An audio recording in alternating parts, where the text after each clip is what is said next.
আরে বেটা, তোমাকে যদি জিজ্ঞেস করি মুসলমানের ছেলে, তুমি তো ফিফা ওয়ার্ল্ড কাপ দেখছো, বলো তিনটা প্রশ্নের উত্তর আমাকে তুমি দাও।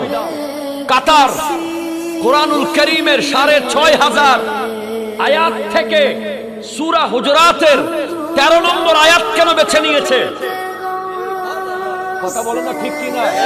তুমি আমাকে এই প্রশ্নের উত্তর দিতে পারবে? তুমি জানো না সেটা।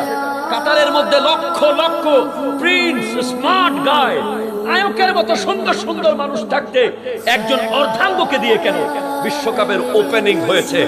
এরপরে অপোজিটে পৃথিবীতে বড় বড় সুন্দর সুন্দর হলিউডের নায়ক থাকতে একজন কালো ফ্রি ম্যানকে কেন আনা হয়েছে? সেগুলো তুমি গবেষণা করো, ঠিক কিনা কথা বলো। কাতার বিশ্বকাপ ফুটবল উদ্বোধনী ম্যাচের মধ্যে যে আয়াত তিলাওয়াত করা হয়েছে, সূরা হুজুরাতের ১৩ নম্বর আয়াত, রব্বুল আলামিন ইরশাদ করতে লাগলেন, ইয়া আইয়ুহান নাসু, হে মানুষেরা, ইন্না খালাকনাকুম মিন যাকারিন ওয়া উনসা, আমি তোমাদের সবাইকে বানিয়েছি এক বাবা আর এক মা থেকে।